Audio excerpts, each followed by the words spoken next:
ETV life మానస కార్యక్రమానికి స్వాగతం. నా పేరు శంతన్ కుమార్. వృత్తిరీత్యా నేను ఒక న్యాయవాదిని మరియు మోటివేషనల్ స్పీకర్ని కూడా. నా మనసులోని ఆలోచనల్ని, నా మనోభావాల్ని మీ ముందు పంచాలనుకునే ఈనాటి నా అంశం జీవితంలో ఎదురయ్యే సవాళ్ళు, వాటిని ఎదుర్కొనేది ఎలా. మనిషి జీవితం సవాలు లేకుండా లేదు. మానవ మనుగడంతా కూడా సవాళ్ళతో ముడిపడి ఉంది. చిన్నదో పెద్దదో ఖచ్చితంగా సవాలు ఉండి తీరుతుంది. ఉదయం నుంచి సాయంత్రం వరకు, మనిషి పుట్టినప్పటి నుంచి మనిషి తుదిశ్వాస విడిచేంత వరకు సవాళ్ళు సర్వసాధారణమైపోయాయి. ఇంకో మనిషి ఏమంటాడంటే, అసలు మనిషి పుట్టడానికంటే ముందు కూడా, అంటే క్రోమోజోముల స్థాయిలోనే తల్లి గర్భంలోకి ఎంటర్ అయ్యే సమయం వరకు కూడా మనిషి పోరాటాల ప్రస్థానం కొనసాగుతూనే ఉందని చెప్పాలి. ఆ విధంగా ప్రారంభమైన పోరాటం, ఆ విధంగా సవాళ్ళతో కూడుకున్న మనిషి జీవితం, మనిషి తన తుది శ్వాస విడిచేంత వరకు కొనసాగుతూనే ఉంది. ఒక మాట చెప్పాలంటే, ఈరోజు మనిషి జీవితంలో జరిగిన అభివృద్ధి అంతా కూడా కేవలం సవాళ్ళతో మాత్రమే ముడిపడి ఉంది. సవాలు లేకుండా మనిషి జీవితం లేదు. సవాలు లేకుండా మానవ మనుగడ లేదు. సవాళ్ళు మనిషి జీవితంలో సర్వసాధారణమైన విషయాలు. కానీ ఏం జరుగుతుందంటే, ఒక మనిషి ఒక సవాల్ని చాలా సమర్థవంతంగా ఎదుర్కోగలుగుతున్నాడు. కానీ ఇంకో మనిషి అదే సవాల్ని సరిగ్గా ఎదుర్కోలేక బెంబేలెత్తిపోతున్నాడు. సవాల్ అందరికీ సర్వసాధారణమే. ధనికుడికైనా, పేదవాడికైనా, చిన్నవాడికైనా, పెద్దవాడికైనా సవాళ్ళు సర్వసాధారణం. కానీ ప్రతి ఒక్క వ్యక్తి సవాళ్ళని సమర్థవంతంగా ఎదుర్కొంటున్నారా? లేదు. కొంతమంది సవాళ్లకు ఓడిపోయి, జీవితంలో కృంగిపోయి జీవితాలని పూర్తి చేసుకుంటారు, అంతం చేసుకుంటారు. కానీ కొంతమంది జీవితంలో ఎలాంటి సవాళ్ళనైనా అధిగమించి జీవితంలో విజేతలుగా నిలిచిపోతున్నారు. ఎందుకు ఇది? ప్రతి మనిషి జీవితంలో సవాలు సర్వసాధారణమైనప్పుడు ఒకే సవాలు ఒక మనిషి పట్ల ఎందుకంత ప్రభావం చూపుతుంది? ఒక సవాలు ఒక మనిషిపై కొంచెమే ప్రభావం చూపుతుంది. ఒక మనిషిపై ఒక సవాలు ఇంకొంచెం ఎక్కువ ప్రభావం చూపుతుంది. ఇంకో మనిషిపై అసలు ప్రభావాన్ని చూపట్లేదు. ఎందుకు ఇంత తేడా? సవాలు కానీ, ఛాలెంజ్ కానీ అది అంతే అయినప్పుడు ఎందుకు ఇంత తేడా కనిపిస్తోంది? మరి సవాళ్ళు మనిషి జీవితంలో సర్వసాధారణమైనప్పుడు మరి ఏం చేయాలి? ఈ సవాళ్ళని ఎదుర్కొనేది ఎలా? ఎందుకంటే సవాళ్ళు మన జీవితానికి, మన అభివృద్ధికి ఖచ్చితంగా కారణం అని అనుకుంటున్నప్పుడు, సవాళ్ళు మన జీవితంలో అనివార్యమని అనుకుంటున్నప్పుడు, మరి సవాళ్ళని ఎదుర్కొనే ఉపాయాలు కూడా మనకు కావాలి కదా. అవును, ఈరోజు మన టాపిక్ కూడా అదే. సవాళ్ళు ఎదుర్కోవడంలో ఉండవలసిన మొట్టమొదటి దృక్కోణం అదేంటంటే, సవాళ్ళు మానవ జీవితానికి సర్వసాధారణమైన విషయాలు. పేదవాడికైనా, ధనికుడికైనా, ఎవరికైనా సవాళ్ళు సర్వసాధారణంగా ఉన్నాయి కనుక సవాళ్ళు సర్వసాధారణం అన్న విషయాన్ని ముందుగా మనం యాక్సెప్ట్ చేయాలి. ఎప్పుడైతే సవాళ్ళు సర్వసాధారణం అన్న విషయాన్ని మనం యాక్సెప్ట్ చేస్తామో, what ever you accept is pleasure, what ever you resist is pain. ఇది ఏదైనా ఒక సంఘటన మన జీవితంలో జరుగుతున్నప్పుడు దాన్ని నువ్వు మనస్ఫూర్తిగా ఆహ్వానించగలిగితే, దాన్ని అంగీకరించగలిగితే అది నీపై పెద్దగా బాధని కలిగించదు. దేన్నైతే నువ్వు ప్రతిఘటిస్తావో, దేన్నైతే నువ్వు నిరాకరిస్తావో అది నీపై ఒత్తిడిని, చాలా తీవ్రమైన ఒత్తిడిని నీ మీద కలుగజేసే అవకాశం ఉంటుంది. ఇది ఒక సవాలు కొన్ని గొప్పతనం. సైకాలజిస్ట్ ఏమంటున్నారు? అసలు ఒక సవాలు ఒక మనిషిపై ఒక ప్రభావాన్ని చూపుతుంది, ఒక సవాలు ఒక మనిషిపై అసలు ఏమాత్రం ప్రభావాన్ని చూపట్లేదు. ఎందుకు ఇంత తేడా అనే విషయానికి వచ్చినప్పుడు సైకాలజిస్ట్ చెప్పే విషయం ఏంటంటే, మనం దానికి కష్టమని చెప్తామో, మనం అది ప్రాబ్లం అని అంటామో, ఛాలెంజ్ అని అంటున్నామో, సవాల్ అని అంటున్నామో, సమస్య అంటున్నామో, దానికి ఏ రకమైన పేర్లైనా మనం పెడుతున్నాం కావచ్చు. అవి కేవలం లేబుల్స్ మాత్రమే. మనం పెట్టే లేబుల్స్ని బట్టి, మనం వాటికి ఇచ్చే నామకరణాన్ని బట్టి అవి మన మీద, మన మనోభావాల మీద ఒక ఇంటెన్సిటీని కలగజేస్తున్నాయి తప్ప, మనిషి జీవితంలో ఎదురయ్యే సంఘటన అది కేవలం ఒక సంఘటన మాత్రమే, అంతకంటే ఇంకేమీ కాదు. మనిషి జీవితంలో ఎదురవుతున్న ఈ సంఘటన అది ఒక మామూలు సంఘటన మాత్రమే. సంఘటన కంటే ఇంకా భిన్నమైనది ఏది కాదు, అంతకంటే గొప్పదేది కాదు. కానీ ఏం జరిగింది? దానికి నువ్వు సవాల్ అని పేరు పెట్టావు, దానికి ఛాలెంజ్ అని నువ్వు పేరు పెట్టావు, దానికి సమస్య అని పేరు పెట్టావు, దానికి డిఫికల్టీ అని పేరు పెట్టావు, దానికి ఇంకేదో పేరు పెట్టావు, ఏదేదో లేబుల్ పెట్టేశావు. దాన్ని చూసి బెంబేలు ఎత్తిపోయావు, భయపడిపోయావు. కానీ అదే సవాల్ అందరి పట్ల ఆ విధంగా లేదు. అది ఏ సవాల్ అయినా సైకాలజిస్ట్ చెప్పేది ఏంటంటే, సంఘటన 10% మాత్రమే. మనిషి జీవితంపై ఒక ఫలితాన్ని చూపిస్తున్నప్పుడు వాళ్ళు చూపించే సూత్రం ఏంటంటే, సంఘటన అనేది కేవలం 10% మాత్రమే, కానీ నీ ప్రతిస్పందన 90%. సంఘటన 10%, నీ ప్రతిస్పందన 90%, ఈ రెండు కలిపినప్పుడు మాత్రమే అది నీ మీద చూపించే ఫలితం. సంఘటన 10%, నీ ప్రతిస్పందన 90%, ఆ రెండు కలిపినప్పుడు మాత్రమే వచ్చేదే నీ మీద చూపించే ఫలితం అది. అంటే ఏదైనా సంఘటన మన జీవితంలో ఒక ఫలితాన్ని చూపించాలంటే సంఘటన మాత్రమే బాధ్యత వహించదు. 90% నీ ప్రతిస్పందన, అంటే మేజర్ పోర్షన్ అనేది నీ మీదనే ఉంది. అంటే 10% అనేది మనల్ని పెద్దగా ప్రభావితం చేసే అవకాశం లేదు. ఒక ఆయన అంటాడు, what ever happens in your life, it is not what happens in your life, rather what you do with what happens that makes the difference. It is not what happens in your life, rather what you do with what happens that makes the difference. మనిషి జీవితంలో ఏం జరుగుతుందనేది కాదు, ఆ జరిగిన విషయం పట్ల మనం ఏ విధంగా స్పందిస్తామనేదే పెద్ద డిఫరెన్స్ని ఇక్కడ క్రియేట్ చేస్తుంది. ఇక్కడ కూడా అంతే. ఒక సంఘటన మన మీద ప్రతిఫలాన్ని, ఒక ఫలితాన్ని బాగా చూపించాలంటే మన ప్రతిస్పందన ఏ విధంగా ఉంది. ఈ విషయంలో ఒక చిన్న ఎగ్జాంపుల్. ఒక మనిషి ఒక సమస్యను చూచి మామూలుగా స్పందిస్తే ఇంకో మనిషి ఒక సమస్యను చూసి బెంబెలెత్తిపోతున్నాడు. కారణం ఏంటంటే ఈ సైకాలజిస్ట్ చెప్పే ఈ ప్రతిస్పందన ఫలితమే. ఎవరు ఎంతగా ప్రతిస్పందిస్తారు. నేను ఇందాక అనుకుంటున్న ఎగ్జాంపుల్, చాలా కాలం క్రితం, దాదాపు 1814 సంవత్సరానికంటే ముందు విషయం. ఒకరోజు ఒక శాస్త్రవేత్త యొక్క ఒక ఫ్యాక్టరీ మొత్తం తగలబడింది. దాదాపు 7 కన్స్ట్రక్షన్స్ కూడా, 7 బిల్డింగ్స్ కూడా తగలబడిపోయాయి. రసాయనాలన్నీ మంటల్లో పడిపోయి, ఫ్యాక్టరీలన్నీ తగలబడిపోయి, దాదాపు 6-7 ఎక్స్టింగ్విషింగ్ డిపార్ట్మెంట్, 6-7 ఎక్స్టింగ్విషింగ్ డిపార్ట్మెంట్స్ అన్నీ కూడా ఆ మంటలు నార్పే ప్రయత్నంలో మునిగిపోయాయి. ఈ శాస్త్రవేత్త ఎడిసన్, థామస్ ఎడిసన్ అనే శాస్త్రవేత్త అక్కడ నిలబడి చూస్తున్నాడు. ఆయన కళ్ళ ముందు ఉవ్వెత్తున మంటలు లేస్తున్నాయి. అక్కడికి ఆయన కొడుకు 24 ఏళ్ల చార్లెస్ వచ్చాడు.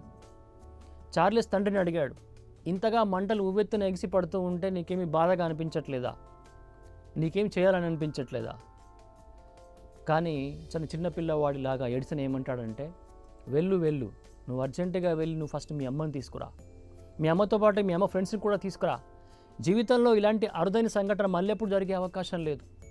ఎందుకంటే ఈ సంఘటనలో రసాయనాలన్నీ మండి రకరకాల రంగులతో మంటలు కనిపించే అరుదైన ఒక అద్భుతమైన ఒక దృశ్యాన్ని నువ్వు నేను చూడడం కాదు, మీ అమ్మ మిస్ కావద్దు, ఇది మీ అమ్మ వాళ్ళ ఫ్రెండ్స్ మిస్ కావద్దు, వెళ్ళి వెంటనే పిలుచుకురా అంటాడు.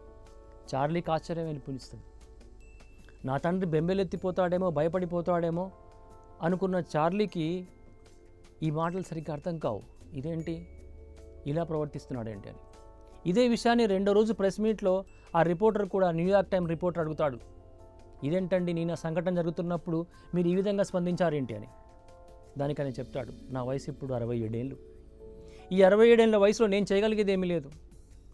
6-7 ఎక్స్టింగ్విషింగ్ డిపార్ట్మెంట్స్ అన్నీ కూడా పనిచేస్తూ ఉన్నా ఏమి చేయలేకపోతున్నాయి. నేను ఎలాగో రేపటి నుంచి ఫ్రెష్గా నా జీవితాన్ని ప్రారంభించాల్సిందే. కానీ ఈ క్షణంలో నేను తొందరపడిపోయి, నేను బెంబేలెత్తిపోయి, నేను గాబరా పడిపోతే ఎదురుగా కనిపిస్తున్న దృశ్యాన్ని అయితే మిస్ అవుతా కదా. నేను చేయాల్సింది దాన్ని చూసి భయపడడం కాదు, ఈ 67 వయసులో అటు ఇటు పరిగెత్తడం కాదు నేను చేయాల్సింది.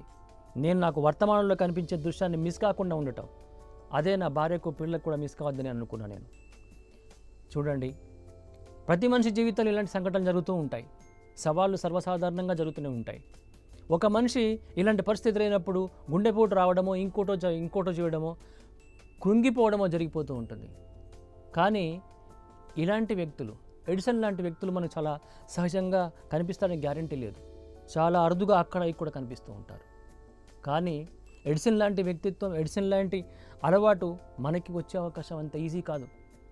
కానీ ఇది ఎప్పుడు ఉపయోగపడుతుందంటే, ఎడిసన్ లాంటి వ్యక్తుల యొక్క స్టోరీ మనం చదువుకుంటున్నప్పుడు, జీవితంలో సవాళ్ళు సర్వసాధారణం అవుతున్నప్పుడు, జీవితంలో హఠాత్తుగా ఇలాంటి హఠాత్ పరిణామాలు ఎదురైనప్పుడు మనం ఏ విధంగా ప్రవర్తించాలో ఒక మార్గనిర్దేశకంలాగా ఉపయోగపడుతుంది. జీవితంలో సవాళ్ళు ఎదుర్కోవాల్సి వచ్చినప్పుడు, ఇలాంటి సవాళ్ళు ఎదురైనప్పుడు మనం ఏ విధంగా ప్రవర్తించాలనేది ఇప్పుడు మనకు అర్థమైంది కదా. సవాళ్ళు ఎదురైనప్పుడు మనిషికి ఉండాల్సిన ప్రధానమైన దృక్కోణం ఏంటంటే, సవాళ్ళు ప్రతి మనిషి జీవితంలో సర్వసాధారణం కనుక సవాళ్ళని మనం ఎంతవరకు ఆహ్వానించగలుగుతున్నాం. ఎప్పుడైతే సవాళ్ళని మనం ఆహ్వానించగలుగుతున్నామో దాని యొక్క తీవ్రత, దాని యొక్క ప్రభావం మనపై అంతగా ఉండే అవకాశం లేదు. కనుక ఏం చేస్తాం, నెక్స్ట్ మిగిలిపోయిందల్లా ఏంటంటే ఈ సవాళ్ళని సమర్థవంతంగా ఏ విధంగా ఎదుర్కోగలను అనే దాని మీద మనం కాన్సన్ట్రేషన్ చేస్తాం. ఇప్పటిదాకా సవాళ్ళు మనిషి జీవితానికి ఎంతగానో ఉపయోగపడ్డాయి. చిన్నప్పుడు మాటలు తడబడితే కానీ తత్తరబడితే కానీ మనకి ఈరోజు మాటలు రాలేదు. ఎన్నోసార్లు అడుగులు తడబడుతూ కింద పడి లేస్తూ ప్రయత్నిస్తే కానీ నడక నేర్చుకోలేదు. సైకిల్ మించి ఎన్నిసార్లు కింద పడలేదు, బైక్ మించి ఎన్నిసార్లు కింద పడలేదు, ఈత నేర్చుకునేప్పుడు ఎన్నిసార్లు మనం కష్టపడలేదు. ఎన్నో రకాల సవాళ్ళు ఎదుర్కొంటే తప్ప మనం ఈరోజు చాలా విషయాల్లో మనకొక పర్ఫెక్షన్ రాలేదు. ఒక మాట చెప్పాలంటే ఆనాటి రాజయుగం నుంచి ఈ రోజు వరకు మనిషి ఎన్నో సవాళ్ళు ఎదుర్కొంటే తప్ప ఈరోజు ఇంత ప్రగతి లేదు. కనుక సవాళ్ళు మనిషి జీవితంలో ఖచ్చితంగా ఉపయోగపడే విషయాలు. ఇప్పటిదాకా మనం ఏమనుకున్నామంటే సవాళ్ళు మనిషి జీవితానికి అవసరం, సవాళ్ళు మనిషి జీవితానికి సర్వసాధారణం అనే పదానికంటే కూడా ఇంకాస్త అడ్వాన్స్డ్ వెర్షన్ సవాళ్ళు మనిషి జీవితాలకు అవసరం. సవాళ్ళు ఉంటేనే మనిషి జీవితానికి అభివృద్ధి, సవాలు లేకుండా ప్రగతి లేదు. అలాంటప్పుడు సవాళ్ళని ఖచ్చితంగా ఆహ్వానించాల్సిందే, సవాళ్ళని స్వీకరించాల్సిందే. సవాళ్ళు ఎప్పుడైతే సవాళ్ళని కావాలని ఆహ్వానించడం మొదలవుతుందో అప్పుడు మాత్రమే అభివృద్ధి జరుగుతుంది. సాఫీగా సాగే మార్గంలో శిఖరాగ్రాలు చేరుకున్న వాళ్ళు ఎవరు లేరు. ఒక నెట్వర్క్ లీడర్ ఎక్కడో చెప్పగా విన్న మాట ఇది. సాఫీగా సాగే మార్గంలో శిఖరాగ్రాలు చేరుకున్న వాళ్ళు ఎవరు లేరు అంటే మార్గం సాఫీగా ఉంటే మనిషికి గొప్పగా శిఖరాలు చేరుకునే అవకాశం ఉంటుందట. కనుక ఒడిదుడుకుల మార్గంలో వెళ్ళినప్పుడు మాత్రమే, రాళ్ళు రప్పలు అన్నీ దాటుతూ వెళ్ళినప్పుడు మాత్రమే మనిషి పర్ఫెక్షన్ వచ్చే అవకాశం ఉందట. ఇది సవాళ్ళకు సంబంధించిన విషయం. ఇది సరే, కానీ ఇది సాధ్యమవుతుందా? ప్రతి మనిషి జీవితంలో సవాలు సర్వసాధారణమే కావచ్చు, కానీ కొంతమంది ఎందుకు బెంబెలెత్తిపోతున్నారు, కొంతమంది మాత్రం ఎందుకు సవాళ్ళని సమర్థవంతంగా ఎదుర్కోగలుగుతున్నారు? దానికి కారణం ఏంటంటే మనిషికి ఉన్న అలవాట్లు. ఏ రకమైన విషయాలు ఒక మనిషి సవాళ్ళని సరిగ్గా ఎదుర్కోవడంలో ఏ విషయాలు ప్రధానమైన పాత్ర వహిస్తున్నాయి? ఒక వ్యక్తి సలహా ఏమిస్తాడంటే ఒక మాస్టర్ మైండ్ గ్రూప్ని ఏర్పాటు చేసుకోండి. సవాళ్ళని ఎదుర్కోవడంలో దృక్కోణం మారడమే కాకుండా రెండవ ఉపాయం మాస్టర్ మైండ్ గ్రూప్ని ఏర్పాటు చేసుకోవడం. మనకున్న మాస్టర్ మైండ్ గ్రూప్లో ఉన్న వ్యక్తులు మీకు సమయానికి ఎలాంటి సలహాలు ఇవ్వాలో ఆ సలహాలు ఇస్తూ ఉంటారు. ఎందుకంటే వారి జీవితంలో కూడా ఇలాంటి సవాళ్ళు ఎదురైనప్పుడు వాళ్ళు ఎలాంటి విధాలుగా పరిష్కరించుకోవాలనే ఉపాయాలు వాళ్ళ దగ్గర ఉన్నాయి. అదొక్కటే కాకుండా సమస్య ఏదైనా ఎదురైనప్పుడు, సవాల్ ఏదైనా ఎదురైనప్పుడు మీరొక్కరే ఆలోచిస్తే మీకు కనిపించే ఆప్షన్స్ చాలా తక్కువ. కానీ మూడో వ్యక్తి దాని ప్రభావం వాళ్ళ మీద ఉండదు కనుక వాళ్ళ జీవితంలో అంతకంటే ముందు కొన్ని ఎదురైన సంఘటనలు వాళ్ళకి కొన్ని పాఠాలని నేర్పించి ఉంటాయి. కనుక ఇలాంటి సందర్భం వచ్చినప్పుడు ఈ మాస్టర్ మైండ్ గ్రూప్లో ఉన్న వాళ్ళంతా కూడా వాళ్ళ బ్రెయిన్ స్టార్మింగ్ ద్వారా రకరకాల ఐడియాస్ మీ ముందు పెట్టే అవకాశం ఉంటుంది. అప్పుడు మీకు ఒక అద్భుతమైన అవకాశం, మీరొక్కరే మార్గాన్ని వెతుక్కోవడం కాకుండా మాస్టర్ మైండ్ గ్రూప్లో ఉన్న వాళ్ళంతా కూడా మీకు సరియైన మార్గాన్ని, సరియైన పరిష్కారాన్ని సూచించే అవకాశం ఉంటుంది. అది మాస్టర్ మైండ్ గొప్పతనం. అదేవిధంగా సవాళ్ళు ఎదురైనప్పుడు మనిషి హఠాత్తుగా ఎదుర్కొనేటప్పుడు మనిషికి ఆప్షన్ సరిగ్గా కనిపించవు, సరైన నిర్ణయం తీసుకునే అవకాశం లేదు. అలాంటి వాళ్ళకి వాళ్ళు ప్రతిరోజు చేసే ఫిజికల్ వర్కౌట్ కూడా చాలా బాగా ఉపయోగపడుతుందట. బ్రియాన్ జాన్సన్ అనే వ్యక్తికి ఒక రిపోర్టర్ అడుగుతాడు, మీరు మీ జీవితంలో ఎన్నో సవాళ్ళను ఎదుర్కొన్నారు, కానీ ఇంత పట్టుదలతో ఏ విధంగా జీవితంలో మీరు పైకి రాగలిగారని అడిగినప్పుడు నేను ప్రతిరోజు చేసే ఎక్సర్సైజే. రిచర్డ్ బ్రాన్సన్ అనే ఇండస్ట్రియలిస్ట్ కూడా ఆయన ఏం చెప్తాడంటే, రిచర్డ్ బ్రాన్సన్ అనే బిలియనీర్, నేను ఈరోజు వరకు విజయం సాధించాను, ఎన్నో కష్టాలు దాటి, ఎన్నో ఇబ్బందులు ఎదుర్కొని, ఎన్నో సవాళ్ళని నేను అధిగమిస్తూ విజయం సాధించాను. నేను సవాళ్ళను ఎదుర్కోవడానికి నాకు ఉపయోగపడింది నా శారీరక దారుఢ్యమే.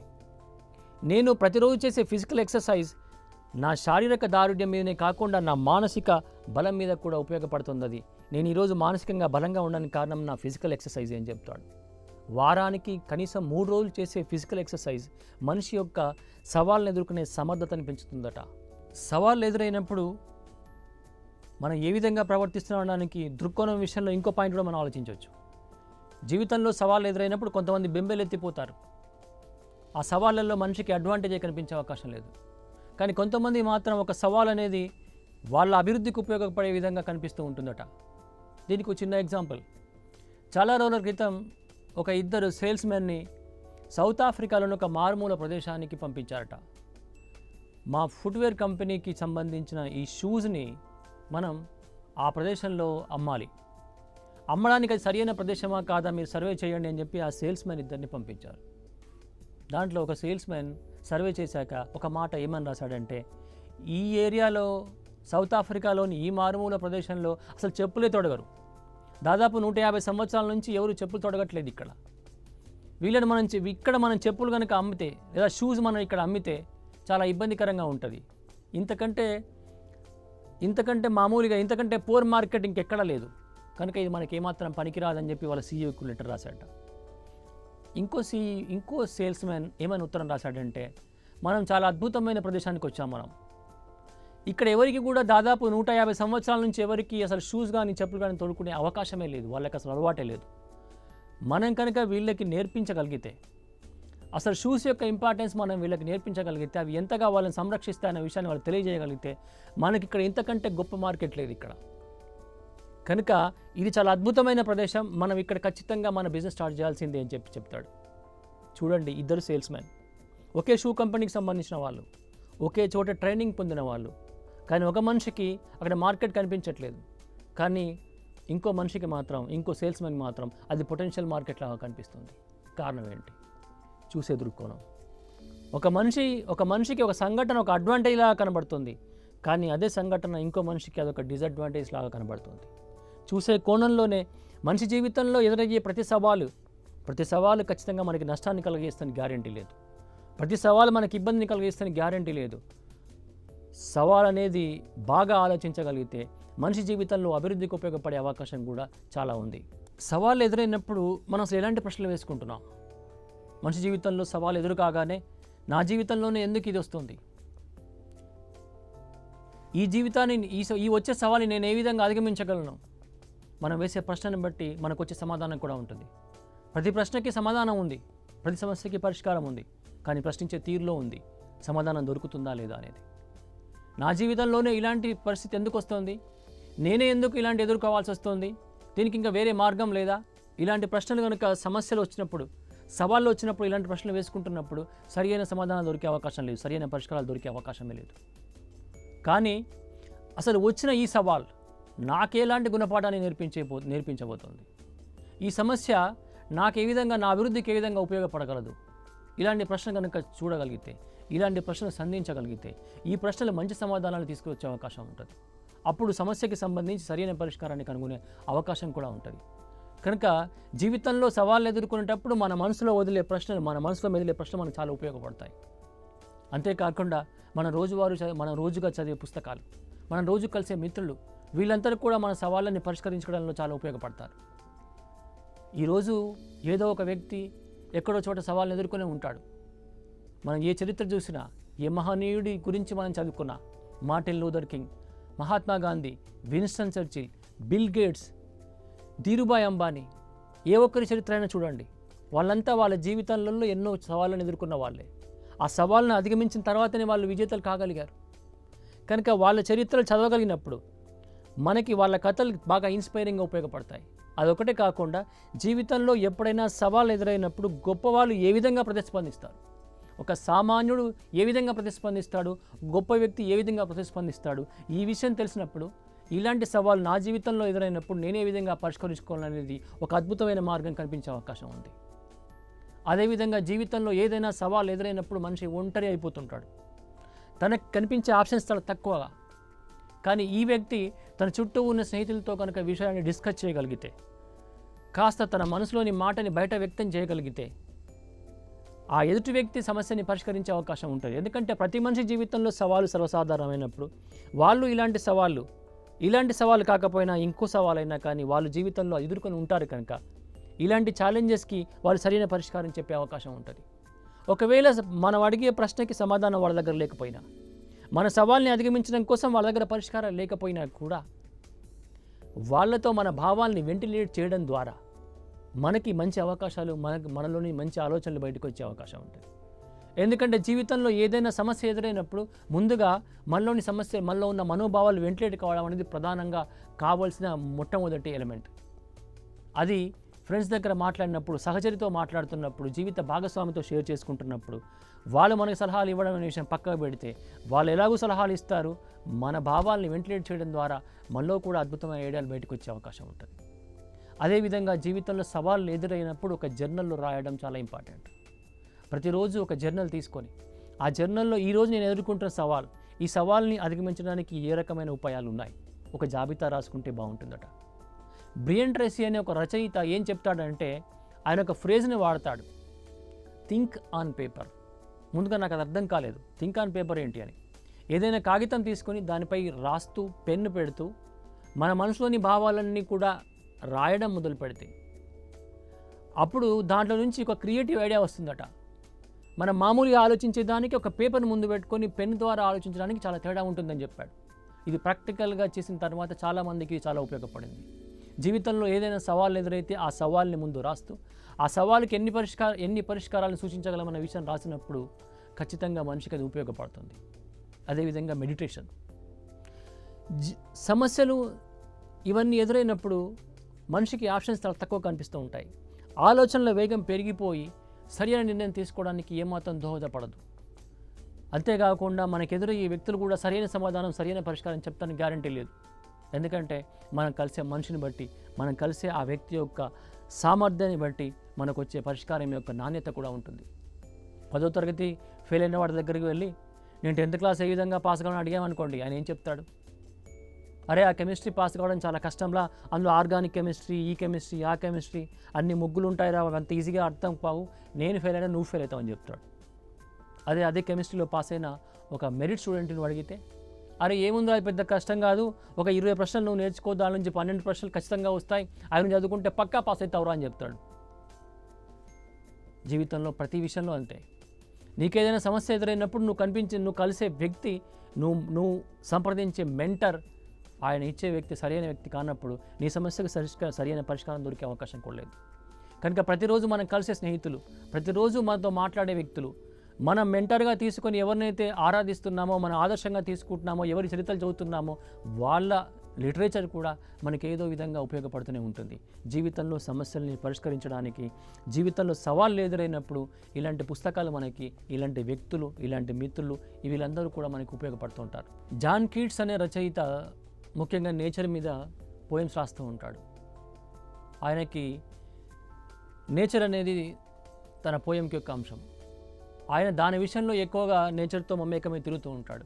ఆయన కూడా ఏమంటాడంటే, నేను కేవలం నా పోయంకి అంశంగా ఇప్పటిదాకా నేను నేచర్ని స్వీకరించాను, కానీ నా జీవితంలో ఎదురైన ప్రతి సవాలు కూడా నేను నేచర్తో మమేకమై ఉన్నాను కనుకనే నాకు స్వాతంత్రం లభించే అవకాశం లభించింది. నేను చాలా సవాళ్ళకి సరిగ్గా సమర్థించుకోగలిగాను, చాలా సవాళ్ళను సరిగ్గా ఎదుర్కోగలిగాను నేను అంటాడు. అంటే ప్రకృతి సహవాసం కూడా మనకు చాలా విధాలుగా ఉపయోగపడుతుంది. ఈ విధంగా ఆలోచించుకుంటూ పోతే జీవితంలో ఎదురయ్యే సవాళ్ళకి సిద్ధం కావడం పెద్ద కష్టమైన పని కాదు. ప్రతి ప్రశ్నకి సమాధానం ఉంది, ప్రతి సమస్యకి ఒక పరిష్కారం ఉంది, ప్రతి ప్రశ్నకి సమాధానం ఉంది, ప్రతి సమస్యకి పరిష్కారం ఉంది. ఎన్నో సవాళ్ళను అధిగమిస్తే కానీ రైట్ సోదరులు విమానాన్ని కనుగొనలేకపోయారు. ఎన్నోసార్లు జీవితంలో ఓడిపోతే కానీ ఎడిసన్ బల్బును కనుగొనలేకపోయాడు. ఎన్నిసార్లు తడబడితే కానీ, ఎన్నిసార్లు కింద పడితే కానీ ఎవరెస్ట్ శిఖరాన్ని ఎక్కలేకపోయాడు టెన్సింగ్ నార్గే. జీవితంలో ప్రతి ఆవిష్కరణ సవాళ్ళ నుంచే అధిగమించింది, సవాళ్ళ నుంచే ఉత్పన్నమైంది. ఎంతోమంది జీవితంలో ఎన్నోసార్లు ఓడిపోతే కానీ జీవితంలో పైకి రాలేకపోయారు. ప్రతిదీ ఒక సవాలే. నిజం చెప్పాలంటే మనిషి జీవితంలో ప్రతిదీ ఒక సవాలుగా నిలిచింది. For every ailment under the sun there is a remedy. If there is one find it, if there is none never mind it అంటాడు ఒక ఆయన. ప్రతి సమస్యకి ఒక సమాధానం ఉంది, ప్రతి ప్రశ్నకి ఒక సమాధానం ఉంది, ప్రతి సమస్యకి పరిష్కారం ఉంది. మనం చేయవలసిందల్లా, మన దగ్గర ఉన్నదల్లా ఆప్షన్, మనం సరి అయిన పరిష్కారాన్ని వెతకడంలో ఎంతవరకు సఫలీకృతం అవుతామనేదే. కనుక ఛాయిస్ అనేది మన చేతిలో ఉంది, 90% మనిషి చేతిలో ఉంది. జరిగేది సవాలైనా, ఛాలెంజ్ అయినా, అదేదైనా కేవలం 10% సంఘటన మాత్రమే. 90% ప్రతిస్పందన మన మీద ఉంది. కనుక మనం ఈ ప్రతిస్పందన ఏ విధంగా నిర్ధారించుకుంటాం అనేదాన్ని మనం నిర్దేశించుకుందాం. దాని ప్రకారం మన జీవితంలో ముందుకు సాగుదాం. నమస్తే.